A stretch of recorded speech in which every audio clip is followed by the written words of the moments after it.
Good evening, and I'm calling to order this city council meeting of the Greenfield City Council. Welcome. It is September 17th, and so glad to see everybody. It looks like the girls not volleyball, sorry, the volleyball in my mind. Field hockey team is here. So thank you for coming to see this riveting how government is made locally. We appreciate you guys being here. This meeting is being recorded by the City Council and GCTV 9. If any other persons present are doing the same, you must notify the chairperson at this time. Okay. Anthony, great. So glad everybody's here. I don't think we have any counselors online, but we'll find out now as we do our I'm online. roll call. Oh, we've got Sarah.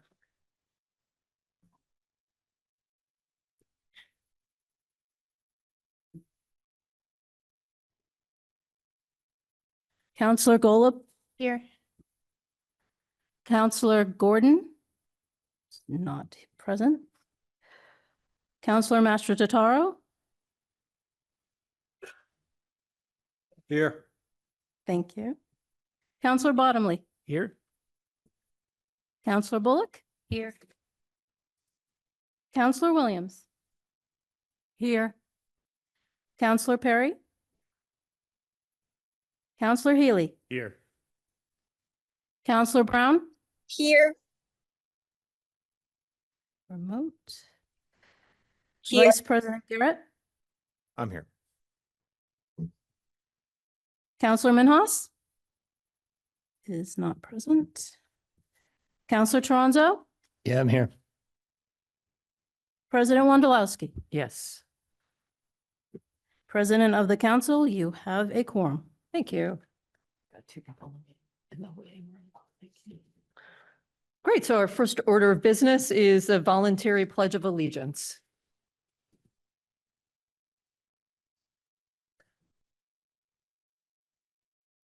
I pledge allegiance to the flag of the United States of America and to the republic for which it stands, one nation, under God, indivisible, with justice for all.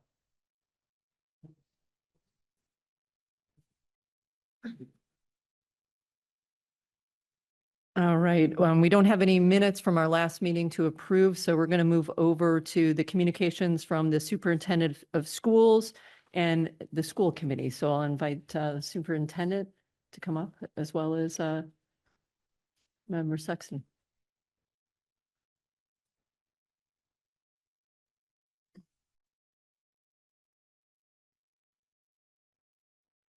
Good evening. I have with Member Sexton with us tonight, and I'm just going to run through a few things just to give you some quick updates. I've passed out in front of you some enrollment figures, but before that, I just want to mention we have about our staffing updates right now.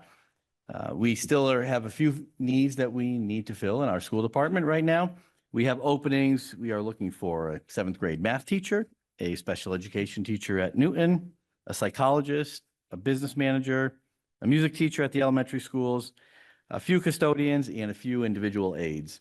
In that sense, all of our jobs are posted on a website, schoolspring.com, and they're also posted in our central office as well if people wanted to walk in and they can see it in the foyer there in that sense. So we appreciate some of the people who've been applying, and we've gotten some calls by these little PSAs. So thank you for giving me just a few seconds to touch base on that. I've passed out to you as well student enrollment. As you can see at the end, this was at the end of about a week ago. In that sense, currently we have just under 1,400 students in our schools. Student enrollment generally fluctuates still in the month of October. We have some students who may be on the rolls, who may not have attended, who the principals and counselors are working on trying to find out. Other people are still enrolling in kindergarten, especially at the younger grades, preschool and kindergarten. Generally, the state takes 2 snapshots a year on October 1st and March 1st that's where our funding comes from. So we'll have a better idea on October 1st, really where we sit compared to last year. Because if you were to ask me, where does this compare to last year? I mean, obviously I could tell you, but it's not settled probably for another couple of weeks in that sense. So you can see, really the trends are pretty close to last year in that sense. We've also had we've talked about this a lot, summer eats, but I wanted to give you some facts and some numbers because a lot of times people will ask us, how many people did you feed in the summer? And you can see from this that our cafeteria workers fed over 75,000 meals this summer. And on the back side of the paper, you'll see a comparison between the last really 4 summers from 22, 23, 24, and 25, and how the numbers have really gone up quite a bit. They've gone up due to a lot this year. The increase obviously is getting the word out there, but also weekend meals. You may have seen some things in the news where on Fridays, people could stop by our sites and pick up meals for 3 days in that sense. So this has to be, and I've mentioned this before, probably one of the most robust programs in the state for doing it. And you're to be commended for obviously supporting that as well. And we had a visit, as I mentioned, from Congressman McGovern last month. So a lot of things going well and going good. We have a new food service director right now who started about 2 weeks ago, who has experience, and we anticipate things to continue on doing well in our food service area. We had the Franklin County Fair Parade a few weeks ago, and what an output. Well, I tell you, I'd never been involved in it, obviously, maybe not obviously to you, but obviously being from the lower valley. And I was surprised when we were all lining up, the queue of participants in the parade going around the parking lots and down the streets. I'm thinking, holy smokes, this is going to take forever to get even moving. But what a great showing from the participants and even the people outside, obviously watching this. And I want to recognize those from the Greenfield Public Schools who did it. We had our Greenfield High School girls soccer team march, the Greenfield High School band.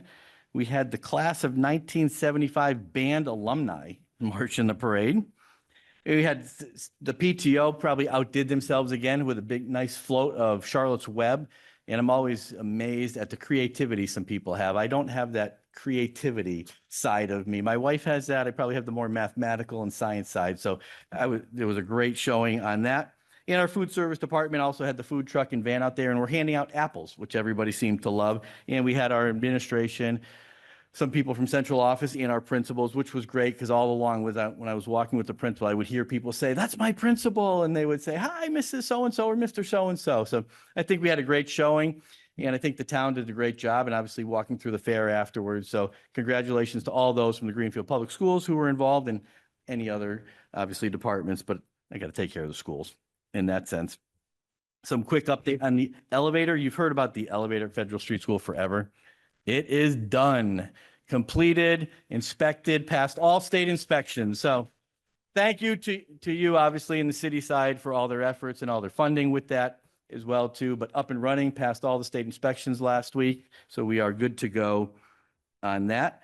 And I just want to do a quick shout out to our school committee reps. We had students attend our last school committee meeting, 2 juniors, Kaylee Lewis and Lauren Healy, Counselor Healy's daughter, who did a great job last week presenting to our school committee. So a nice shout out to them. And then I will turn it over to Member Sexton, if you want to say a few things or introduce yourself. Sure. I think most of you all know me. I'm Vice Chair Sexton from the school committee. I was asked to come here and represent and give you all a little bit of an overview of what happened at our last meeting, and then entertain any questions related to any of that from you all. So I do want to give just a shout out, put it on your calendars now. November 14th and 15th will be the High School Drama Club putting on their play. It's Nightfall with Edgar Allan Poe. So should be a spooky good time. So please just make sure you've got that there. As Superintendent Doyle mentioned, we are still looking for business manager candidates. I know that that's something that you all have been paying quite a bit of attention to. So if you know a qualified and interested somebody, send them to School Spring or send them to Roland to have a conversation. Because that's something that we are interested in continuing to move forward on. We are getting going on a permanent superintendent search. We're going to be developing a timeline for that, which is going to be discussed and I believe voted on October 8th. So if you're interested in learning more about what the process is going to be like on the school side to get that candidate, we also will be developing, our public input and participation plan for that as well. So if you have thoughts or ideas or concerns, please feel free to email us with those at your convenience, but preferably before our next meeting, which is October 8th. We presented an updated budget calendar so that folks, i.e. the community, has a sense of the process for developing the school budget, what steps it actually has to go through, who's in charge of handling what pieces. And then it gives specific dates so that people know when and who to go push on if they have something specific with the budget that they're interested in. So feel free for you all to check that out as well, although I am sure that you are more than familiar with the city's budget process. One of the things that we are really excited looking forward to is we're trying and working to get the composting restarted. Composting is something that our schools used to do prior to the pandemic that then was unfortunately paused, and it's taken us a little bit to get it back going, but we are excited to be moving forward with that and hope to continue to work to further some of our green goals as a community through the schools. And then lastly, another topic of discussion that came up was ways that we might continue to bolster our relationship as school committee and city council, how we might work together in different arenas, any places where we overlap, how we can improve communication and cooperation between the two. And we discussed an idea of an MOU, but that would be something that obviously we would have to develop together. So that's just one topic that we are continuing to think about and would welcome more of your ideas. So that is my update. Thank you to you both. Thank you. Counselors, what questions do you have? Counselor Mercer Totoro. Yeah. Thanks for coming. I'm looking at your spreadsheet. I'm just curious. It says, out of district students, 38. I'm assuming those are those students that have choiced in? Or No.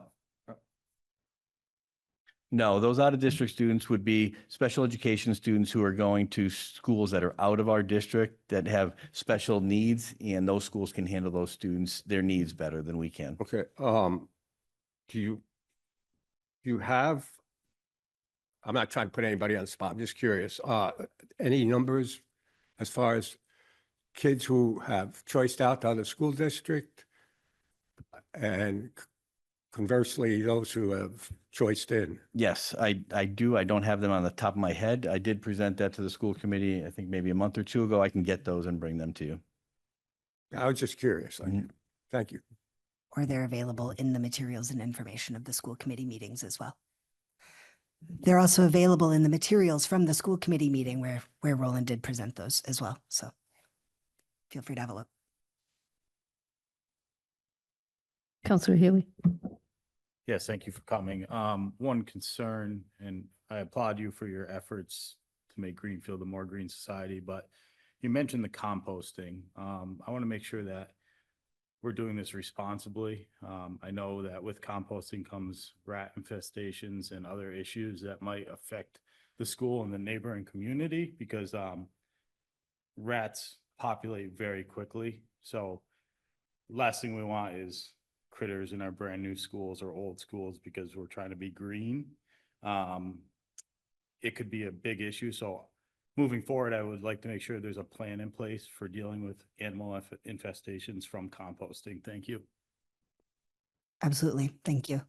And one thing that we did we discussed that as part of our meeting, and we talked about ensuring that there are layers of sawdust put over the waste material after every time that it's input, which I know is only one thing and doesn't totally solve the problem, but thank you.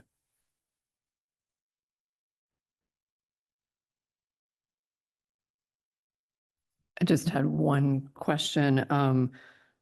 I know last year and the previous years of the pandemic, it's been hard to recruit folks into the district for teachers, different positions. How are we looking this year versus the previous year? And you might not know that right off the top of your head, but just curious.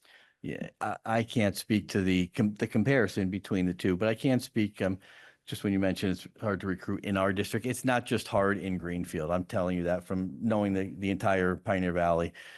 It's hard everywhere to recruit educators. And years ago, I could tell you stories upon stories where people would line up to be, you may remember, custodians and secretaries and want these jobs and beg you for jobs 10 or 15 years ago. And now we can't give them away in that sense. And it's not just us, it's everybody up and down. So I do think, though, that we're, from my opinion of this year, that we're not too bad. We do have some openings, don't get me wrong, but it doesn't send me in a tizzy to see these openings. Everybody has openings. I know all my colleagues do up and down the valley. And we're pretty close to filling a lot of them, so they're not putting us in a bind in that sense. Our students are still being educated. Vice President Garrett. Thank you both for coming and for the information you presented to us. The school district that I work in, Hatfield, has had declining enrollment over the years. And fortunately, this year, we were first one we actually grew. And I know in our district, if there were additional students, it would have a positive impact on our budget.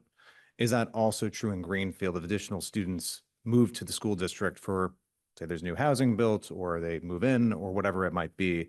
Is it similar that there would also be a positive impact on the school budget as well? Yes, because money travels with students, whether it's a school choice, as you mentioned, or people moving into the district. And in our scenarios here, you can see some of our budget, and many of you are probably familiar with some of the redistricting conversations that happened in the past. We would be able to handle new students. We have space in our schools. We have physical space in our schools for classrooms. At some point, you may have to hire an occasional teacher here or there, but the cost of bringing people in would outweigh the cost of hiring teachers. You would make more money is what I'm trying to say in that sense if we had more students. I'm going to go to Counselor Perry first and then. I just wanted to thank the field hockey team for coming out and being here, and rah and good luck for the rest of the season. And you're going to do great for Greenfield. So thank you for being here. I can see by the determination on your faces that you're going to win. Yeah, and I didn't forget them. I don't want to steal that's the mayor's thunder. She'll get to him. Counselor Mastrotero. Yeah, to follow up on Councilor Garrett. So when a student choice is in, that money follows the student. It's at $5,000, I think, somewhere in You are there. correct. And how much, I'm trying to be like a numbers guy here. That's, what is it costing this city per student? Or the school system per student? That's a great question that I don't have on the tip of my tongue right now, but I will get that for you. Because obviously it costs more per student to educate a student Yes. than $5,000. So there's still a net difference. Correct. Yeah. But generally, in that sense, if we're bringing in, let's say, a handful of new school choice students, it's generally a net positive, because if you think about the essence of us teaching classes, whether it's grade 1 class or 10th grade science class, that has, I'll make this up, a 3rd grade class has 18 kids in it. The teacher's teaching. Whether we add one more, I'm not trying to add too much more work to the teachers, right? But if you add one more and it's still reasonable to 19, the teacher is still teaching, right? We're still probably have a few more supplies than that, but we're bringing in money. So it's a lot like, different commercial areas that do business, right? Whether it's ski areas, things like that, people that run, sales. Why do they run sales? Because the lifts are running anyway at Berkshire East, right? So whether you paid blank amount, $100 for a ticket, I don't think they're that expensive right now, or you paid $50 if you got it on sale, they're bringing in extra money in that sense. So for some of those cases, until we got to that tipping point, as we mentioned, where you had to hire a new teacher or something, you would be on the plus side.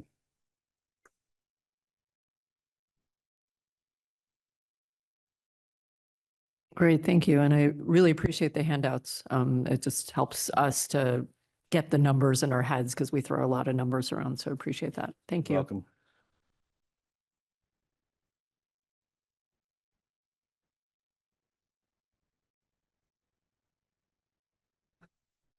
And now I'd like to invite the mayor up and whoever else she's bringing from the city.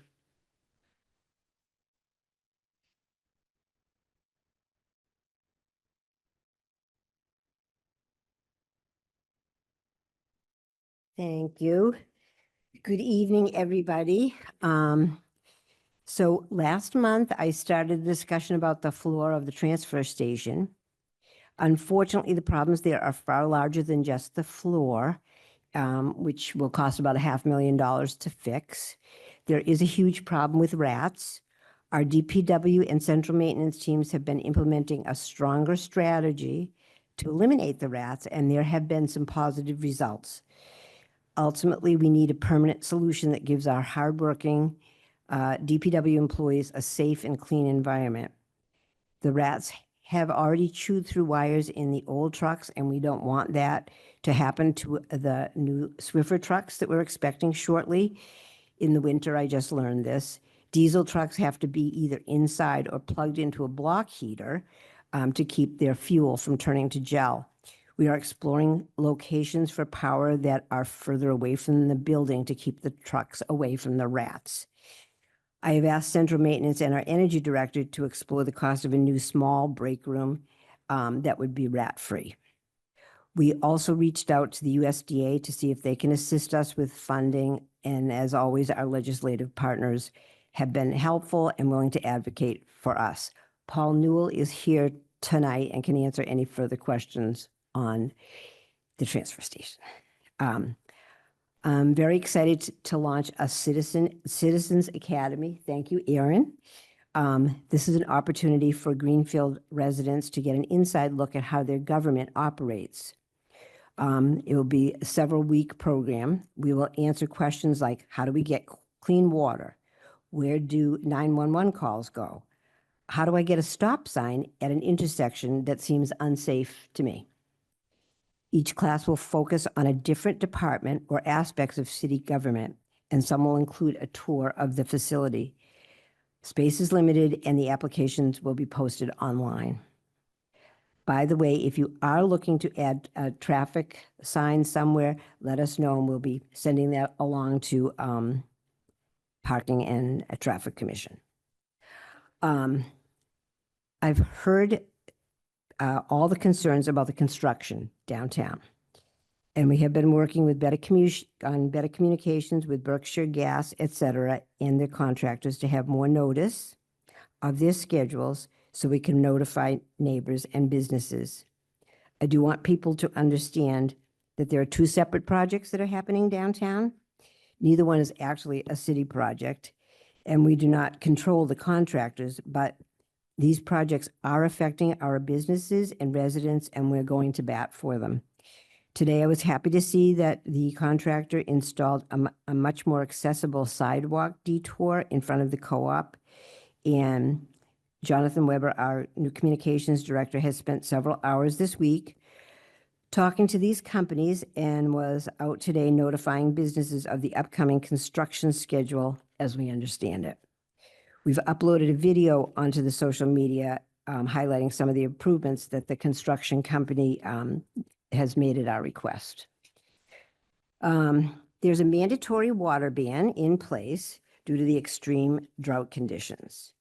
That means limit outdoor watering to handheld hoses or watering cans and watering only after 5 p.m. or before 9 a.m. The use of automatic sprinkler systems is prohibited. Additionally, washing of hard surfaces like patios and cars is prohibited with the exception of commercial car washes. It's important that we are all working together to save water. In light of that, I wanted to recognize the Greenfield High School field hockey team and the coaches and parents who are here tonight. They had a car wash planned for last weekend, saw the water ban, shifted gears, and hosted a dry car wash, where they cheerfully spent the same amount of time down at the high school. So I've invited them here tonight, and just before this, we presented them with certificates of good citizenship. And I invite everybody to give them a round of applause for the great example they showed.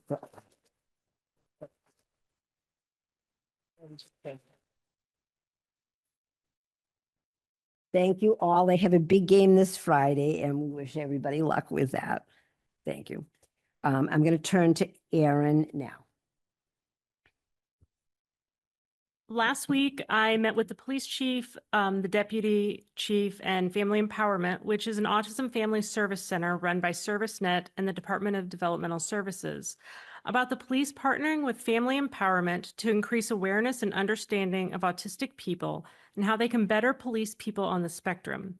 They're kicking off their partnership at Public Safety Festival on October 10th at the fairgrounds. The department is also working on stocking up some sensory toys and fidgets that could be used in a variety of situations, And they'll continue to partner with Family Empowerment to educate and empower the officers in the department and educate the autistic community, especially about great programs like Blue Envelope, which increases safety for autistic drivers if they are pulled over. As always, I'm thankful for the forward-thinking leaders at the police department who are going above and beyond to make sure they're always trying to make the department and the community safer. Thank you. Lastly, I am focusing on the upcoming Hope Street ballot question, and I'm working to address some of the concerns that people have. Amy Cahalan, our economic developer, and I sat down with John Merrigan on Thursday of last week and discussed my desire for market rate housing on Hope Street. Mr. Merrigan and others who do business at the Justice Center have expressed their desire to have more parking behind the Justice Center. I would like to note that I walked from the Hope Street lot to Olive Street yesterday. At the parking garage, there were 150 open spots in the garage, and it only took me 115 steps to get from one parking lot to the other. There is now an FAQ on the city's homepage that will answer many of the questions we've been getting, and we will update if needed or more questions arise. The fire and police chiefs, DPW staff, and the superintendent of schools were all consulted about Hope Street. The departments all expressed confidence in our ability to handle the new development. I am committed to lowering the tax burden on Greenfield residents. I was on a fixed income before taking this office, and I have done the senior tax work-off. Just today, I was at a meeting with the governor and heard again how the fastest growing segment of unhoused people are seniors who cannot bear the tax burden. As your mayor, I'm always looking for ways to keep our city affordable for seniors, growing families, and others. That can only happen if we welcome development. The long-term sustainability, affordability, and viability of Greenfield depends on making sure we continue to grow our housing stock. I'm scheduling a meeting with the Greenfield Business Association to discuss Hope Street. We are also planning an event on the Hope Street parking lot where the community, including Justice Center employees and users, can talk with me and other city staff about the project and their concerns. That's all that I have. I'd like to say that Paul Newell is here and also Joe Puggs. If you have any questions for them on either of the financial things that are on your docket for tonight, I can bring them up as they have been here since they get up quite much earlier in the morning than I do. So I'll take any questions that you have. Thank you, Mayor and Aaron. Counselor Bullock. Yeah, I have a not financial question, but maybe Paul can answer it. It came up, we actually held a meeting in the Hope Street lot on Sunday where we had some great attendance and lots of questions from neighbors. And the FAQ is perfectly timed because people asked for that. So it was great to be able to send it to them right after.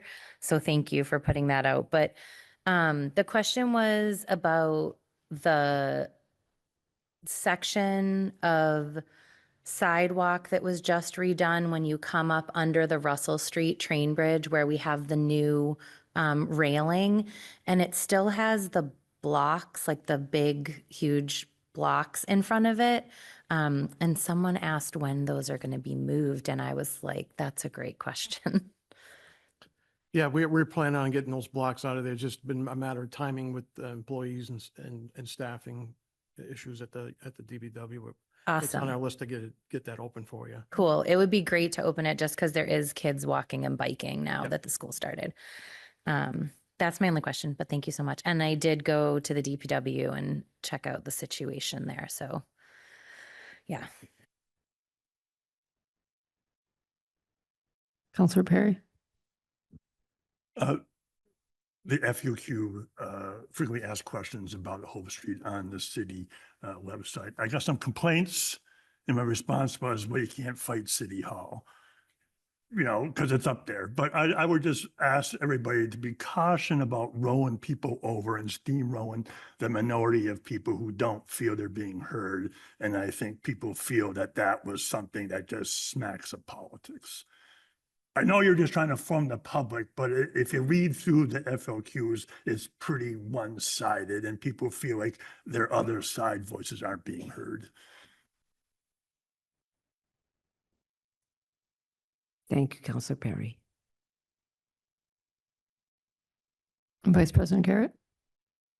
I was unaware of the FAQ until this meeting, and I'm thrilled to see it there. And, you know, with all respect to Counselor Perry and the folks who feel like they're being steamrolled, I haven't read through the entire thing, but just looking at the headings, it looks to be a fact-based attempt to explain a decision by the city government, which, if that is what politics is, then that's okay in my book. I have a question, though, about, weirdly enough, signage.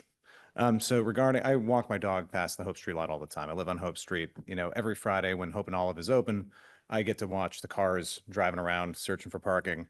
And you can see from Hope Street at eye level, the second story of the garage is just empty of cars. And so there's absolutely parking there. I'm curious, is there any sort of funding sources we could access to create better wayfinding to get to that parking lot? One of the things I really appreciate about downtown Northampton, and I know nobody wants Greenfield to be Northampton, and I agree, I want us to be affordable. But they have at their parking garage a ticker, 300 spots in the garage, you know, go this way. That would be really helpful. And I know that money doesn't grow on trees. We have a tight city budget, so I'm not expecting this will happen immediately. But do you know of any funding sources that could help us with this kind of wayfinding issues? So those folks, instead of rolling around the YMCA parking lot, go to the easier choice, which is the parking garage. Thank you, Counselor Garrett. I thought that myself today when I was walking back. I thought we need better signage there. So certainly that is something that can be done. If you live here, you know where it is, but if you're coming in and you don't, there in other municipalities, they have signed parking this way. We can make funding. We can make a way for that to happen. And I think that's a very good question because it occurred to me today walking back and forth. People need to know exactly where that is, and it does happen in many other cities and towns. Counselor Tronzo? I'm going to go totally off topic here. But since you're here, Paul, I've talked about this one before, Pierce Street, Pearson Federal. That light, whatever was done when it was repaved or whatever, I don't know if the weight was messed up or whatever. That's like one of the only intersections in the city that doesn't have cameras to weigh the cars that are there. That left turn signal, that just happens all the time, man. It slows down traffic man, I can't tell you how many people have been like, can you do something about that?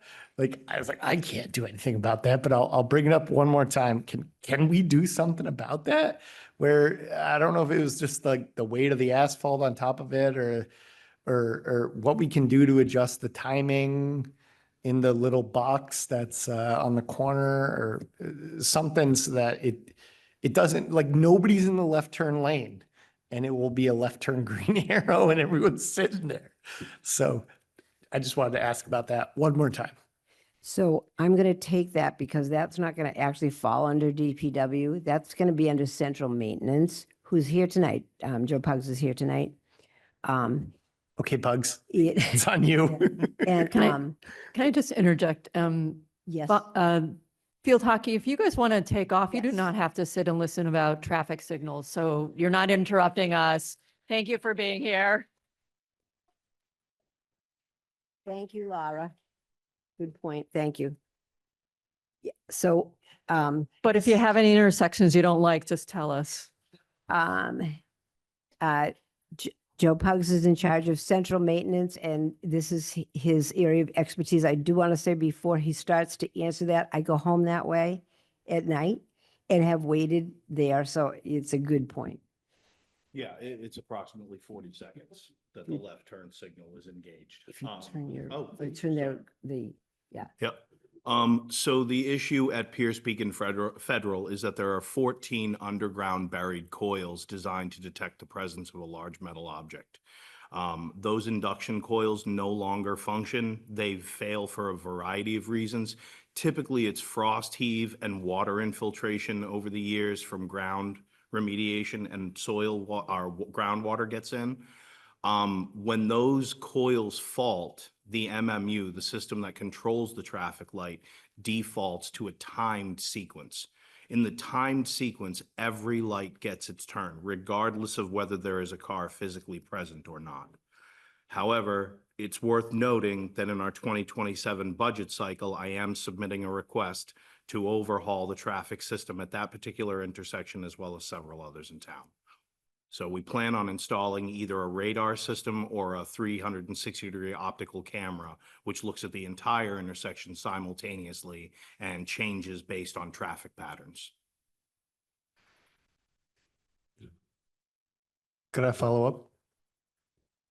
Sure. I'm just wondering, is there a reason why that's one of the only intersections that we have that have traffic lights that doesn't have an upgraded system, or there isn't something that could be like adjusted in the box that for the time being that wouldn't have to have some serious overhaul to it? I guess that's a two-part question, but. So to a certain extent, there are regulations in place that require a traffic study to be performed to actually alter the programming and timing of a traffic light. They're fairly costly, and it's something that we didn't see a benefit of placing on the tax burden on the city for. It's about $25,000 to do a traffic study. And that is also the cost of installing a 360-degree camera with an AI optical brain, et cetera, et cetera. So we saw this as the best path to leave the situation as it is, as long as it's tolerable until we have the funding necessary to do the right repair. No problem. Counselor Brown?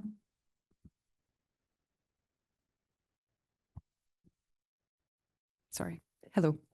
I have a question more for central maintenance about rats, which has come up a couple of times tonight. Certainly. What are the current pest management practices of the city? I've been learning from Mass Audubon this campaign about banning second generation anticoagulant rodenticide since it can kill raptors that are keeping the rodent population in check. So as of right now, we have a number of contractors we're exploring pivoting to, while we have one currently in service that's helping address the issue. I do know that coagulant rodenticide is not currently in use at the transfer station. The remaining methods are proprietary. I don't typically speak on behalf of the contractor. We actually go by data-driven metrics, and right now we're seeing a fairly significant reduction in the population.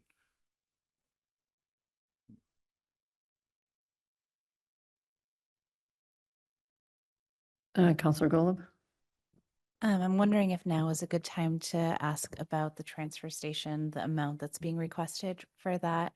I know that there was discussion about that last night, and I don't know if we'll talk about that later, if you'd like to speak to that now. I really appreciate you asking the question now, because that, takes folks off the hook that have been up since 4. So I'm grateful. Do you have anything else for Joe Pugs? And I can ask Paul to come up. Okay, and I can start addressing that. Well, we're switching seats. Is that okay? Okay. All yeah, right. no, that's fine.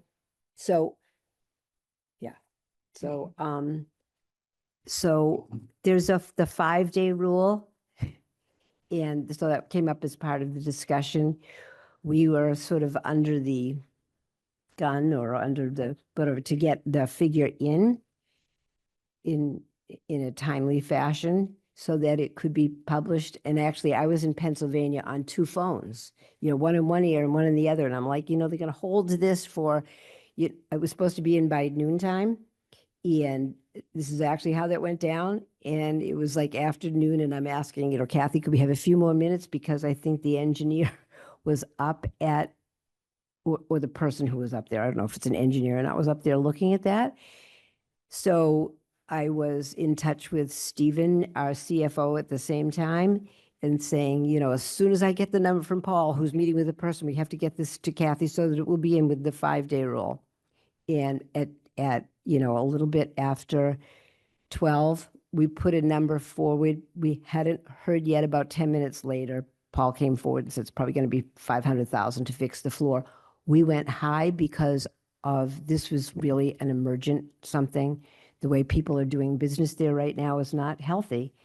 And so we needed a figure to get in that met the 5-day rule, and then we need a first and second reading. So that's the reason for the discrepancy, but I'm going to sit up here with Paul in case anybody has more questions on that.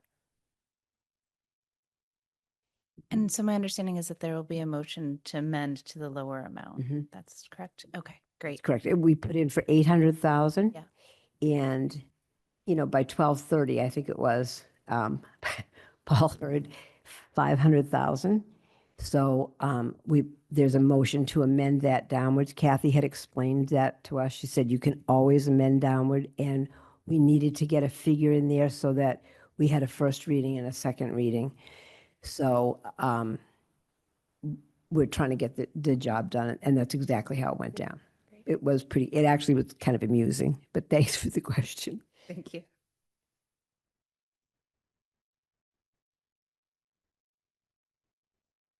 Mayor, I have a question that has nothing to do with rats. Thank you for putting the bench back. And I know you're talking about maybe bringing the chess table back in. Just wondered, how is it going out there with turning the bench around and reconfiguring a little bit? Well, I guess that would depend on who you were talking to at the time. I guess that would depend on which citizen or person you were talking to. I hear all kinds of things every day. Some days people were happy and other days folks were not, which is a function of government. You're trying to serve, competing interests. And at the same time that we were doing that, I was hearing some folks that were complaining about people blocking a sidewalk, but this seemed like a good compromise for now. And, that just happened, that got done. And thank you, DPW, for getting that done. Thank you, Mayor. From just my own limited, it does feel like it's the sidewalk's less blocked, that it feels more calm over there. So I appreciate that.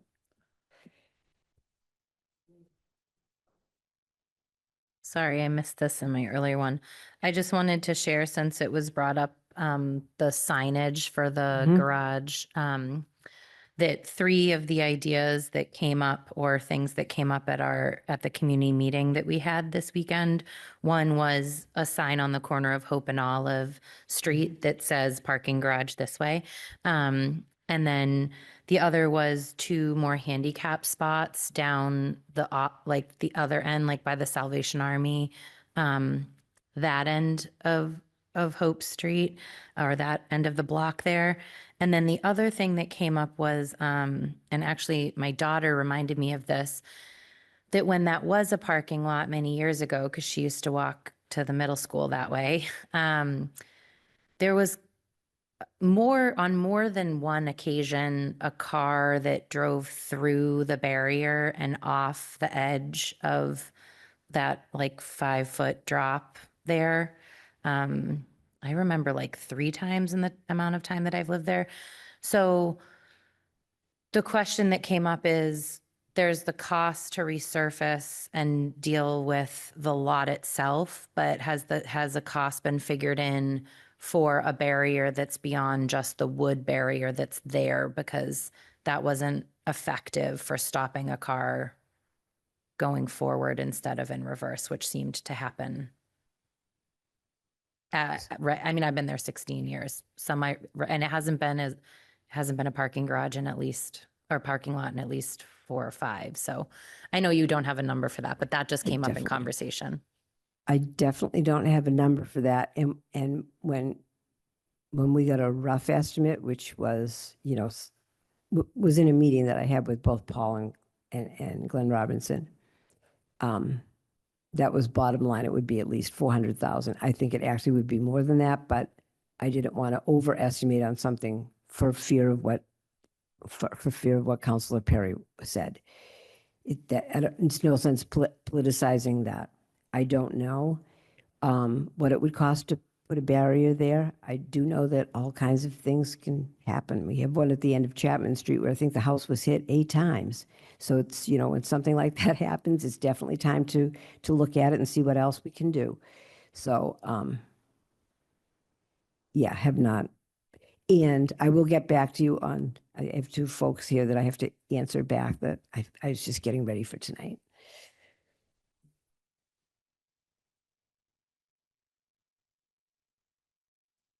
Okay, well, thank you, Mayor, and thank you, Paul, for coming and sharing with us. Thank you very much.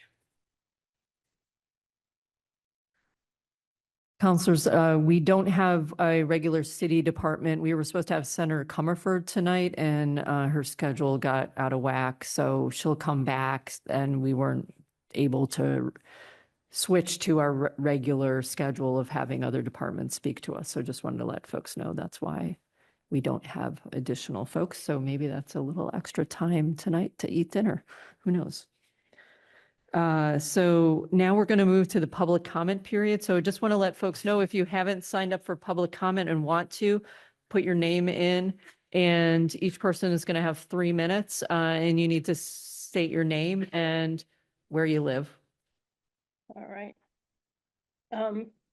And we appreciate everybody for being here, and then I'll call on people to come up. And if you're online, if you just put your name in the chat, because we can't see you if you raise your hand, then we're going to call on folks for the online public comment. Thank you.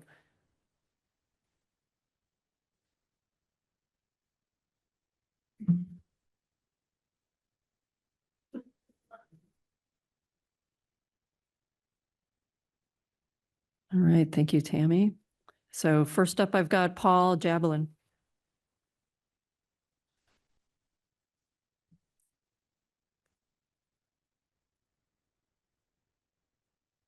Good evening. I have spoken before this council. I'm Paul Jablon. I live on Fairview Street here in Greenfield.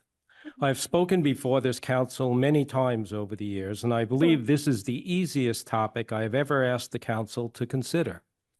The need for single-payer health care is a nonpartisan issue. It is supported by literally everybody. If you would ask our state legislative representatives to support the bills filed by Representative Lindy Sabadosa in the House and Jamie Eldridge in the Senate for the state to move to a single-payer insurance plan, and it was then passed, the city would save between $4.8 and $6 million per year. Imagine what this body could do with that money for education and infrastructure projects. That is not to mention that small businesses in town would have their health insurance bills almost halved, and every citizen would save at least 20% on their insurance payments. It would not only save all of us a lot of money personally, but would provide us with a free, comprehensive health care, which includes medical, dental, vision, mental health, long-term care, substance use treatment, and more without deductibles, co-payments, or other cost sharing, or having a procedure recommended by your doctor turned down by an insurance company. It is important to recognize that single payer is popular with the public. There have been more than 20 non-binding ballot questions around the state over the past couple of elections, and it has passed in every one, including districts won by Republicans as well as Democrats. Agawam is an example of a city that voted for President Trump in the last election and went strongly for single-payer health care. This is a patient-oriented system that would reduce health disparities since everyone is covered, even homeless, and improve the quality of care. It would also strengthen the healing power of the doctor-patient relationship by giving the doctors the right to make decisions about medical care instead of insurance bureaucrats. You choose which doctors you see for care. A single-payer system is based on the premise that a healthy society promotes opportunities for the young, comfort and dignity for the elderly, and good health care for families that make up the workforce of our country. Local hospitals would stop closing and give even more care than they do now. I urge you to sign on to this letter of support for single-payer health care this evening, and your constituents will be thanking you for years to come. Thank you. Thank you. I have Packy Wyland next.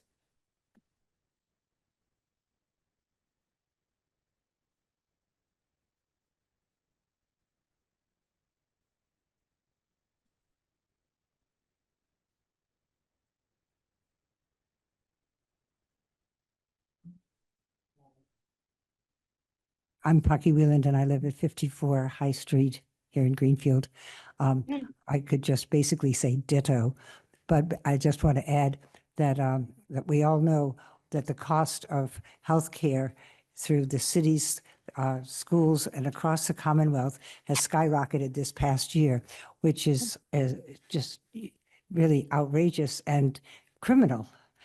So I'm supporting this because I think healthcare is a human right, and we're part of the Human Rights Commission, and would love to have you endorse this and further it with other city councils, and we will take it further too. So thanks for considering. I understand in your one of your subcommittees, you discussed this and approved the single payer idea. So please continue to do that, and we'll work together and have a healthy community. Thanks. Thank you. Next, I'm going to go to online, and I have Susan Wergaftig.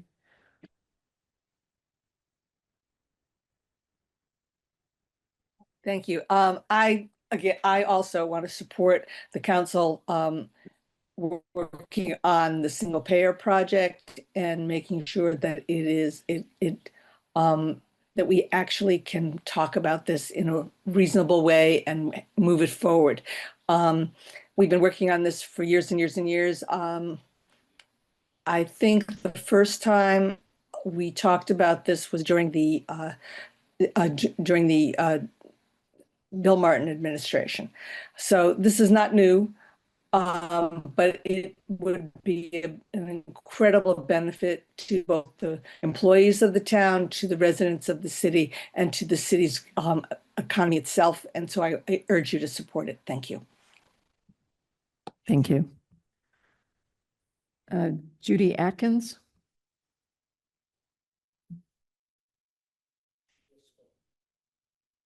Oh, that was Susan. Hey, there I am. Okay, can you hear me? We can. Okay. My name is Judy Atkins. I live on Green River Road in Greenfield, and I'm speaking in favor of the resolution submitted by the Human Rights Commission. Oh, looks like there's two of me. So I'm speaking in favor of the resolution put forward by the Human Rights Commission, that the city council and the mayor support this resolution and authorize the city council president to sign a letter of support at the state level and at the federal level, but most urgently at the state level. Single payer health care is also known as Medicare for All, because Medicare, the original Medicare, the federal program, really is a single payer health care program with the government as the single payer. It replaces private health insurance and unifies the payer of healthcare costs. And that's the model that we're using for the statewide program for single payer.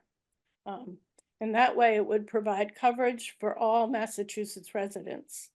There'd be no more Blue Cross Blue Shield health insurance or United Healthcare or the other health insurances, as there would be no more need for them.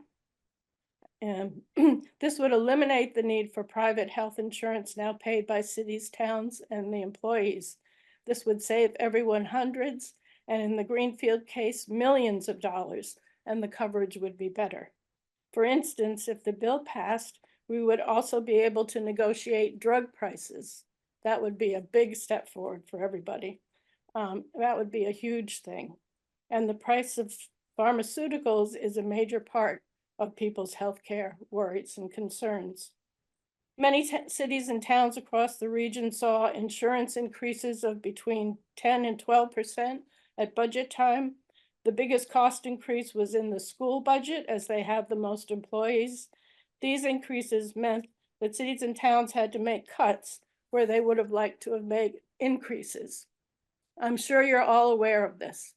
At that time, this resolution came up before the Human Rights Commission, and they debated and passed the resolution, and they're passing it on to you, to the council and the mayor.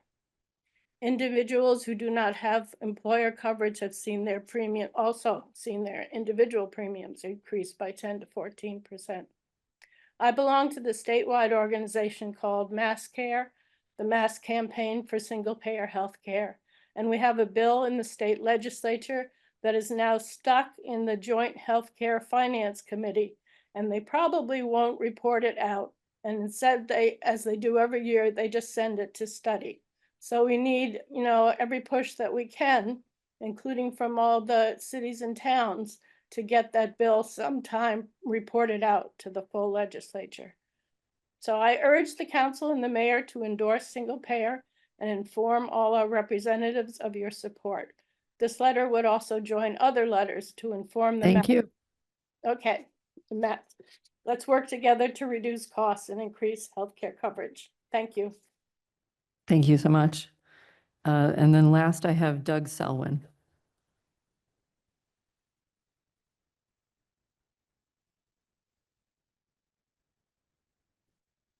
Doug Selwyn, 38 Forest Avenue in Greenfield.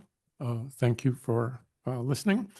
I'm also here to support the health single payer resolution. I won't repeat what the others have said, but I agree with all of it. I wanted to make a couple of points in addition. One is to recognize that as a country with private insurance, we currently pay about twice as much as any other country does for health care. And we are no better than 35th in the world in terms of health care results. Health insurance is not health care. Health insurance is a business, and their job is to make money. They make money off of our illness. And so recognizing that 80% of what they collect, up to 80%, or at least 80%, goes to healthcare means that 20% of what they collect doesn't go to our healthcare. It goes to enormous CEO salaries. It goes to investors. It goes to things that do not make us healthier. So passing this single payer legislation means that more of what we put in is going to actually come back in terms of actual health care. And as others said, that saves us millions to give us better health care. The Mass legislature, year after year after year, goes nowhere with this, despite the fact that it's enormously popular across the state. And so what we need to do, it seems to me, is to make clear to our legislators that we will not continue to accept them ignoring our wishes. Way we do that is to do things like pass this resolution, reach out with other towns and cities to do the same. The school district, which has struggled for money, as you know well, is paying enormous amounts of money to health insurance, double digits. It's not just here, it's every town around us is going through double digits increases in insurance costs, and it's rumored that that's going to go up again in December. Families can't afford it, districts can't afford it, cities can't afford it, and there's no reason for it except to feed the bottom line of insurance companies. So please support this resolution. It's supporting your kids. It supports better education for them. There are a lot of kids who miss school because they're ill. Their families can't get them to doctors in time. The emergency room becomes their primary care because they have to wait until things are so bad that they can go to the emergency room. That's not a functional healthcare system. So let's do better. Thanks. Thank you, everyone. So appreciate everybody turning out and speaking on the issue. We're going to move to public hearing and second reading, and that is Counselor Bottomley to read. Yes. Public hearing in accordance with Home Rule Charter. The Greenfield City Council will hold a public hearing on Wednesday, September 17th, 2025 at 6:30 p.m. at Jon Zon Community Center, 35 Pleasant Street, and Zoom. Meeting ID 995-6000-5599 to receive public input on the following. Authorized payment of a fiscal year 2024 poll worker salary in the amount of $453.75 from fiscal year 2026 election temporary wages account. Purchase Rockport utility van for central maintenance for $90,000 from unused and available capital funding appropriated for the fire department ladder truck. Approve funding from capital stabilization account not to exceed $800,000 for replacement and repair of DPW transfer station concrete floor. The City Council may consider the same Wednesday, September 17th, 2025 at 6:30 p.m. at Jon Zon Community Center, 35 Pleasant Street, and Zoom. Meeting ID 995-600-5599. Materials can be obtained from the City Clerk's Office, 14 Court Square, from 8:30 a.m. to 5 p.m., Monday through Friday, or phone 413-772-155, extension 6163. Laura Wondolowski, Greenfield City Council President. It is 7:33 and I'm opening up the public hearing. And at this time, we don't have anybody signed up to comment. Do we have anybody on the Zoom world?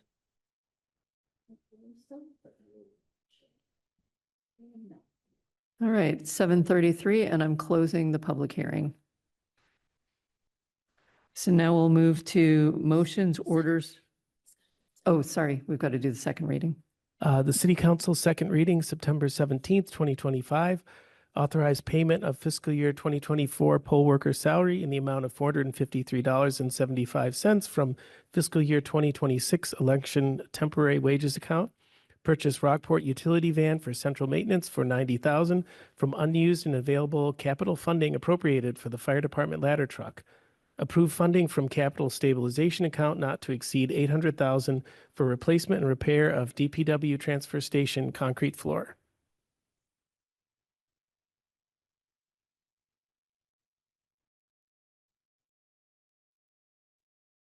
Do we have a second? We don't need a second, we're done. All right, sorry. Okay. Had a momentary blip, sorry, you guys. We'll move to motions, orders, and resolutions. And the first thing is the authorizing City Council President, and that came through the Community Relations Committee. So could I ask a Community Relations Committee member to read that? And it's on page 8.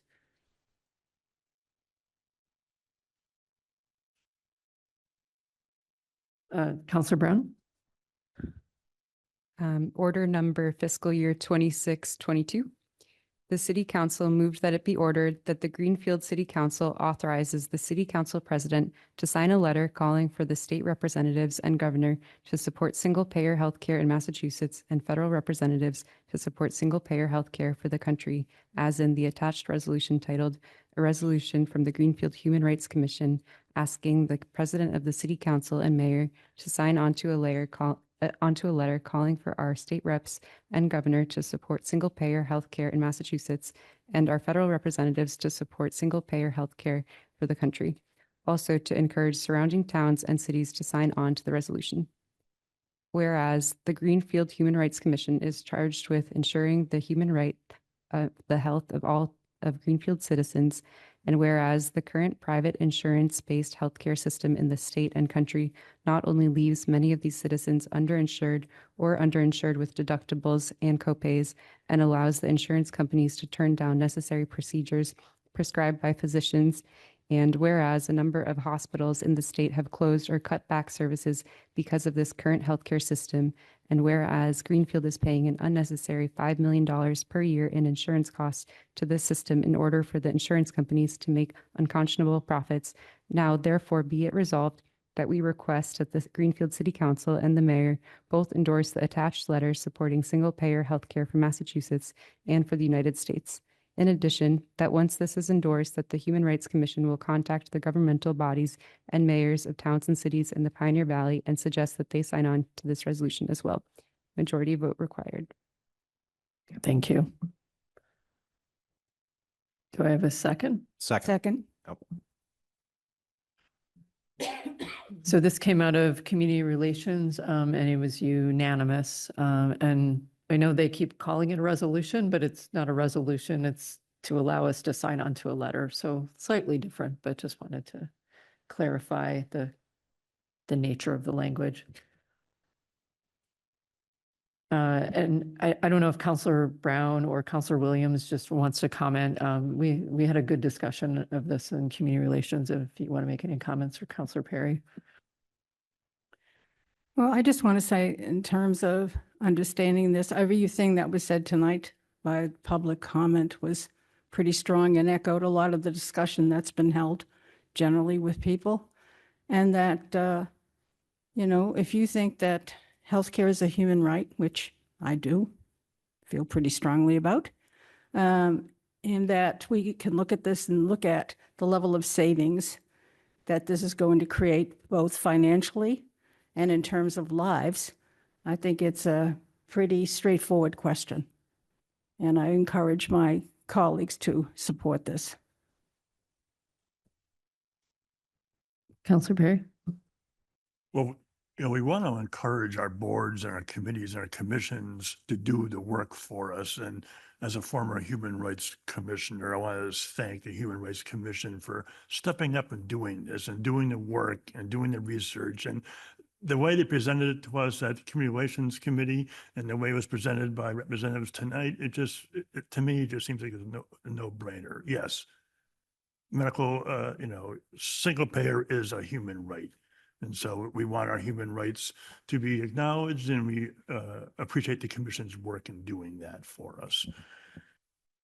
Counselor Healy? So I never failed to surprise anybody here, so I'm going to tell you how I feel about this. Let's start with state statistics on businesses, right? So this is going to charge a business 7.5% to 8%, depending on employee count, payroll tax, and then the 2.5% to the employee, which depending on income might be more, right? So I ran the numbers based on what I know my company pays for insurance, and we'll be paying more. Secondly, my concern is we already have the millionaire tax in effect in Massachusetts. You already have this tax. This would be a tax that might drive out more business. And there's statistics right now that's showing the gross state profit, the GSP, went from the 4th fastest in the nation from 1998 to 2019. And we're now the 28th fastest, declining from 2020 to 2024. So we've dropped 24 out of 50 states, right?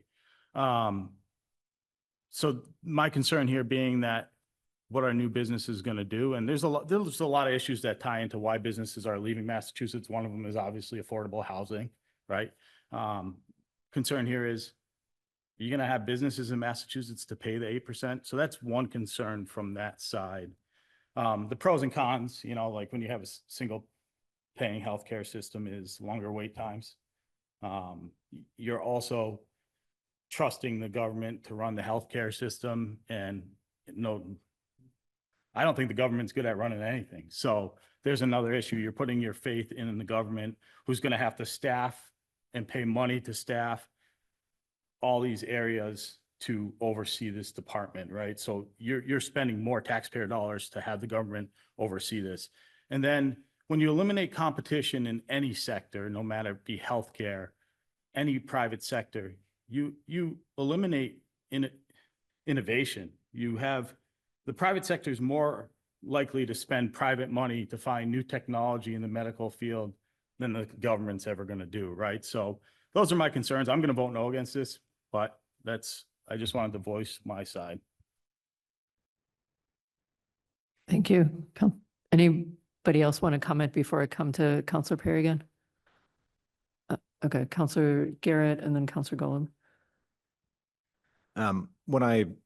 This is a subject that comes up. I teach AP government, and it comes up regularly in the AP government class when we talk about what are human rights and what are not human rights. And I firmly believe that healthcare and health is a human right. And so that's not mostly what I want to mention. I actually pulled up a slide from one of my slideshows about health spending per capita in Great Britain versus the United States, and includes both private insurance and public insurance. So one thing several of the speakers said, and isn't typically true in countries with single payer healthcare, is that it would abolish private insurance. In Great Britain, at least, that's not the case. You're welcome, if you wish, to purchase private insurance to get, say, a faster wait, go to the front of the line in a hospital, like a, not to be crass, but like a fast pass at like a theme park. I know. These numbers are in pounds, so I'm just going to read them in pounds. I have the conversion, but I'm not going to bore you with that. So in the United Kingdom in 2016, it was £2,290 as far as per capita spending on the government healthcare, the National Health Service, and £602 for voluntary schemes in their language. In the United States in the same year, it was £3,742 for government spending. So that's your Medicare, and your taxes are going to that anyway, and Medicaid, sorry. And then £3,875 in voluntary health insurance, meaning the stuff that in states around the country, because of the Affordable Care Act, we have to pay for, through private insurers. So you're looking at basically a difference between $2,800 to $7,000 in total spending. And so that, to me, it's Great Britain and the United States do not have the same levels of wealth. We are a richer country, but our wealth is far more unevenly distributed. And so there is absolutely cost to wealth generation of having government-run programs. And a more egalitarian country where people live longer and have better outcomes, to me, is absolutely the direction we should go in. So this, to me, is not a difficult vote. I'm honestly kind of thrilled to have something that is so positive and agenda focused to vote on. So, Counselor Golub. So I'll echo all of that. And I wish I had the precise figure. I can look it up. I have been looking it up and I haven't found it. But when Paul shared that literally everyone will support this, I imagine that there would be people on the council that don't. And I want to acknowledge that not every single person supports this, but I want to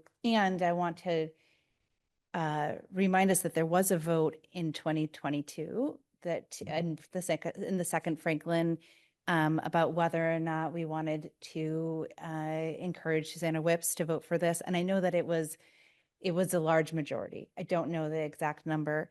And it looks like there was actually a referendum. I'm not sure, but in 2008, I see 75%. I'm not sure. I'm also looking at all of the districts that voted in 2024, and all of the congressional or all the legislative districts in Massachusetts that voted for it all voted in support. Not every single voter voted in support, but the vast majority did. And I'm going to support this as well. Thank you. Counselor Perry. I just want to remind the obvious, we're city councilors. And yes, of course, we care about the businesses in town. We care about taking care of everyone we can. But we have to remember what we've been talking about for the last 2 years here. As a city and a budget, we're going underwater. We're dying. We can't afford. And so anytime we can, we have to look at the big picture and remember that we're looking at the city's welfare. And so that's why, as a city councilor, it seems to me that we almost have no choice. Counselor Healy. All right, so a couple notions out of that. So if I heard this correctly, where you could have generational wealth get healthcare quicker because they could buy better insurance. So you're basically saying, if I'm rich, I'm going to get better health insurance. That's what I took out of that. And I might have misunderstood that, but again, now you're saying the wealthier people are going to be able to cut in line and get into the healthcare business quicker because we have money, which to me, that's not right. That's probably pushing us further from where we want to be. Secondly, I do agree we need to look out for our city's budget, but I also have to say is you also have to look at the whole state's economy, because if the economy of the state dies, so doesn't the funding to local municipalities. So when you do this, if businesses are leaving Massachusetts, you're losing tax dollars that go to the city. So it's a bigger picture than what everybody thinks. I'm still holding my answer to no, and I'm not saying it isn't a human right. I'm just saying I don't think this is the right way to do it. I think it's going to cause more harm. I'm going to go to Counselor Bullock. Yeah, I'll just share that I haven't read up on this in a while because I remembered the ballot initiative that happened, but this functions similar to paid family medical leave, which passed in Massachusetts and actually has done wonders for employee retention and for maternal child health outcomes in our state. And so there is the payroll tax burden is like there's small businesses have an exemption, there's a threshold. And so this actually only increases, the cost increases are for businesses that like aren't currently paying to insure their workers. This targets large employers that underpay workers like Walmart and companies that are making billions and billions of dollars off of letting workers and letting people live off of government benefits instead of providing for their employees. Counselor Garrett. It would be delightful, frankly, to just have long debates with Counselor Healy because he comes informed with lots of data, and I appreciate that. I genuinely do. Just to address the first point about the private health insurance in countries like Britain and your point that you made about it being unfair that somebody might get a better version of healthcare. That's already how it works here. If you have money, you can get insurance that you pay more for, and then you don't have to choose a doctor and network, for example. So effectively, what's going on there is that most people have better healthcare than we do because of the single payer system. And some people have slightly better healthcare, but it's still the base level is superior to what we have, where somebody ends up sitting in the emergency room and that increases the cost. And, again, we could go on, but I just want to respond to that first bit. The second part about economic development, I think is validly debatable, but also there is definitely a negative impact on a small business at a certain point where you get kicked in, you have to provide health insurance. And so this prevents businesses, the current system prevents businesses from growing because they're not able to make that next step. And so there's this really difficult spot where somebody with a startup can't get big enough to become able to afford that health insurance. And so that's a real problem with our current economic system, the way health insurance is designed in the country now. So I appreciate it. And, again, we could absolutely keep going back and forth, but I will stop talking. So I think we can move to a vote, and I think we can do this one on a voice vote if that's okay. So all in favor, aye? Aye. Aye. Anyone abstaining? And those opposed?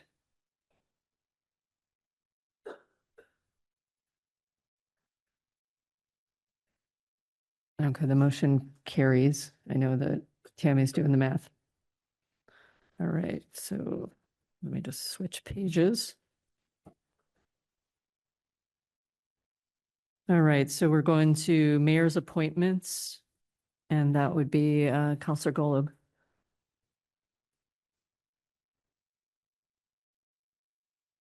And that's on page 13, in case you need it. Yeah.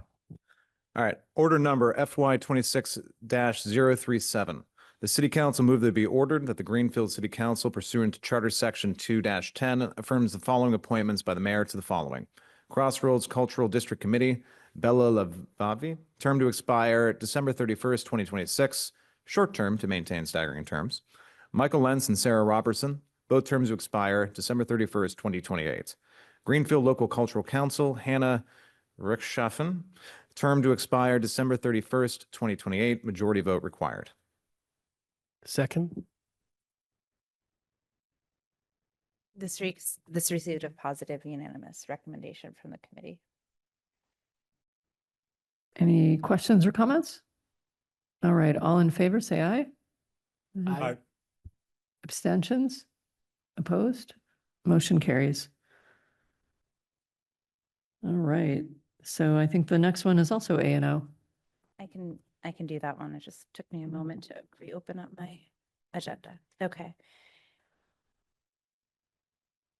Order number fiscal year 26008, the City Council move that it be ordered that the Greenfield City Council amend the code of the City of Greenfield as written in the attached here to Chapter 550 Planning Board, Sections 551 Application Form, 557 Appeals, 55011 Application Form, and 553 Review of Applications, and further amends the index of the code, and further that non-substantive changes to the numbering of the ordinance be permitted in order that it be in compliance with the numbering format of the code of the City of Greenfield, majority vote required.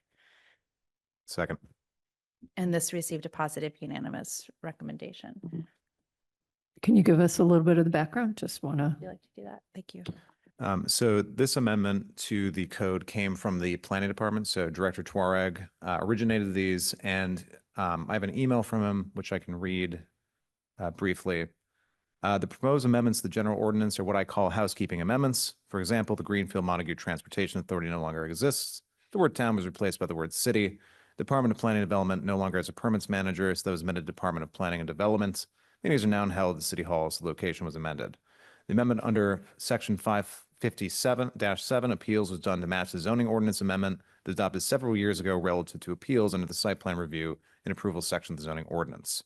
I read that because in the initial public hearing meeting we had in July, we voted to table this amendment because we in particular saw that section 550-7. It might be, yeah, it's this amendment. And we're concerned that we were changing the appeals process. Once I spoke to Director Tuareg on the phone, got the explanation, was able to look at the zoning code, and basically it turned out that this is exactly what he said. So it's not a substantive change. It really is just a housekeeping amendment to make sure that our ordinances match the zoning code and things that no longer exist, no longer are referenced in law. Thank you. Any questions? Comments? All right, all in favor, say aye. Aye. Any abstentions? Opposed? Okay, motion passes, and we'll go to the next one. Order number fiscal year 26010, the City Council move that it be ordered that the Greenfield City Council amend the code of the City of Greenfield as written in the attached hereto Chapter 590 Zoning Board of Appeals, Sections 597 Regular Meetings, Subsection A 599 Application Form, and 59016 Reapplication, and further amends the index of the code, and further that non-substantive changes to the numbering of the ordinance be permitted in order that it be in compliance with the numbering code of the city, the numbering format of the code of the City of Greenfield. Majority vote required. Second. And this was also a positive unanimous recommendation, along with the same application that Councilor Garrett just shared. I assume it's all just the housekeeping as well. Great. Any comments or questions? All right, all in favor, say aye. Aye. Abstentions, opposed? Motion carries. All right. Counselor Bottomley, you're on the spot for Right. $453. Yeah. Fiscal year, order number fiscal year 26-025. The City Council, upon recommendation of Mayor DeSorger, move that it be ordered that the City Council authorizes the payment of a fiscal year 2024 poll worker salary in the amount of $453.75 from fiscal year 2026 election temporary wages account number 010016200512, majority vote required.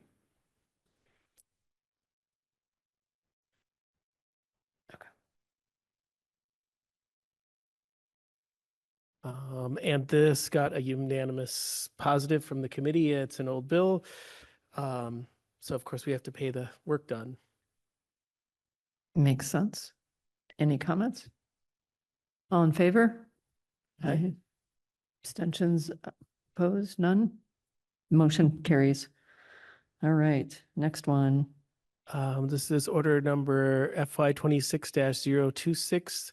The City Council, upon recommendation of Mayor DeSorger, move that it be ordered that the City Council approves the purchase of a Rockport utility van for central maintenance in the amount of $90,000 from unused and available capital funding appropriated for the fire department ladder truck. Majority vote required. This received 3 positive and 1 abstention. The majority felt that this was indeed needed. It was reviewed originally by the Capital Committee. And they felt that they were short of funds. And so with the extra funding savings coming through from the fire department ladder truck, that this purchase could go forward as originally it was approved by that committee. And in their paperwork, I think it's definitely something that's needed by the department and could help them with their work to basically have a mobile source. Instead of having to run back and forth, they could have stuff and equipment with them for all the various buildings that they're responsible for. Any questions or comments? Councilor Garrett? Is there any additional unused and available capital funding from the fire department ladder truck? Or does this exhaust the amount that was appropriated? I believe that would exhaust what was appropriated, but I'm not 100% sure. Okay. Yeah. Thank you.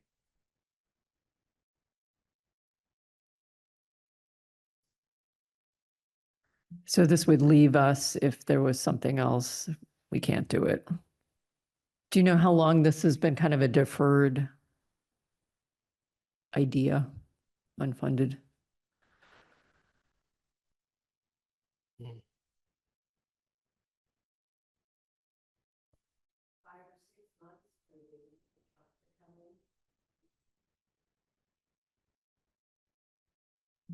Any other questions or comments?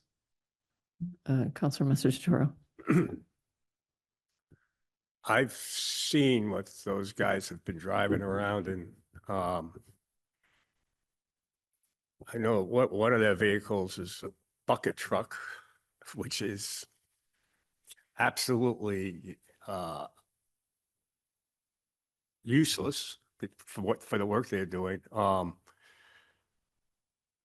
And it's a jalopy at best. So, I mean, we've been investing money in vehicles for other major departments. I think I think this is $90,000 well spent, so.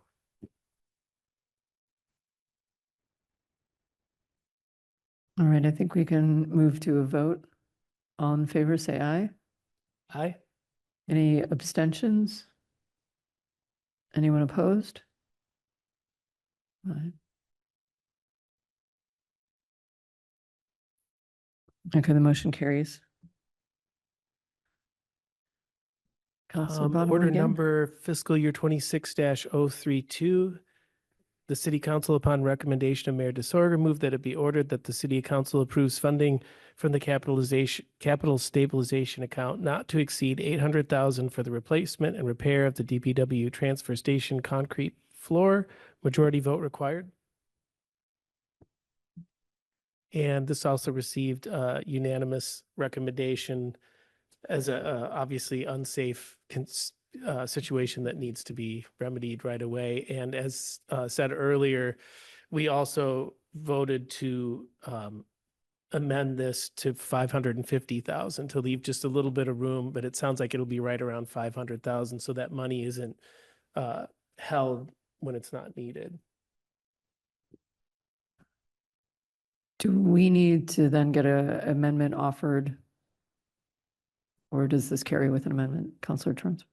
I made the motion last night and I would make the motion now to amend this down from what we heard to $550,000. It seemed to be right in line with what the mayor and the finance director were saying, as well as the recommendation of Paul Newell from DPW, that this would be an appropriate amount to put in, and that we were able to lower this down. So I would amend this down to $550,000. Is there a second on the amendment? Second? Any discussion? Counselor Healy? Yeah, I'm just, what's the remaining balance in capital stabilization? That the figures provided in our packet aren't, it's showing a negative value, so I'm just curious. And I had this written down. I'm trying, was it? I believe you said last night it was like 1.3. Yeah. Okay, yeah, because it's showing negative 1.371.510.95. That's the remaining balance. Okay, perfect.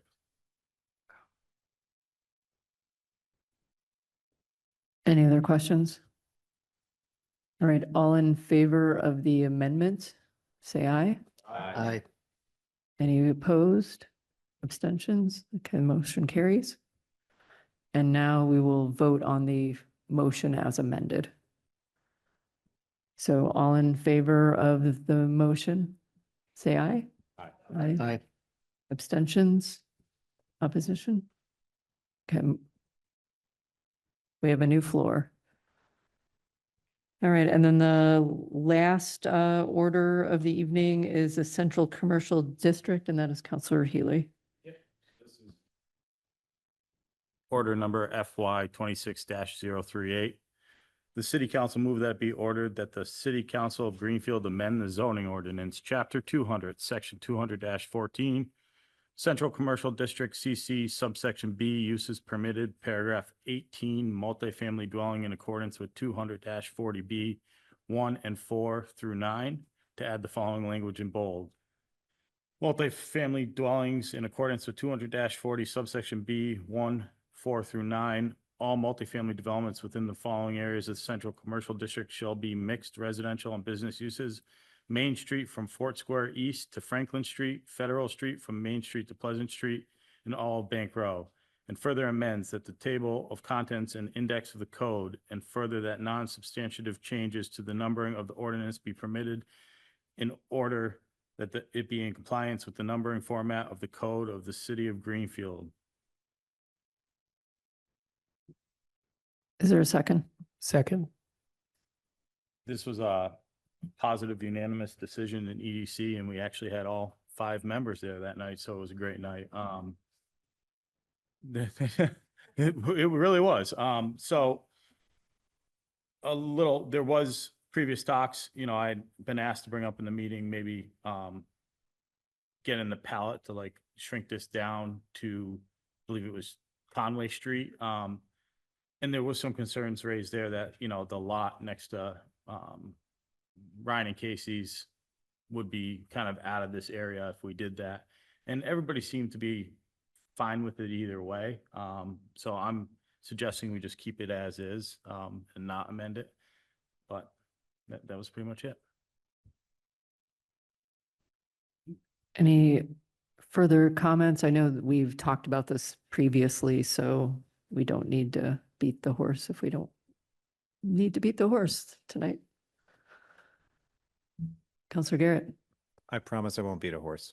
I very much, I would have liked to see Conway Street. I'm not going to, again, die on this hill. This has got a positive recommendation from the planning board. It's got a positive recommendation from EDC. It's clear this is something the business community wants, and there are concerns in the city about commercial space being threatened basically by market forces and housing development. I also see this as an opportunity if we're establishing an area of downtown that is different than the rest of the central commercial district, then in the future, it would make sense to consider the same area for other pieces. So one of my big concerns, and this is not something this amendment will be able to address, is the old wine rack building that was next to the car dealership that was McGovern's and now is something else, got leveled and turned into a parking lot for cars, and that's a by right use. And so, what we're doing here is that still could happen. And, this amendment isn't going to address that, but I think in the future, considering other market forces are also going to be really important about what's keeping commercial from being viable in downtown. And so this is an important opportunity for the city council to kind of walk and chew gum at the same time. We are unequivocally in favor of housing, I think, as a body, and we are also unequivocally in favor of commercial development, and the two go hand in hand. So I just think this is a way to say to the city with one voice, we are all on the same page, and we want to see the downtown thrive, and no ifs, ands, or buts about that. So I will be voting in favor of this. I'm not going to try to amend it as much as, again, my personal preferences would be to not allow more businesses to be bulldozed and turned into parking lots.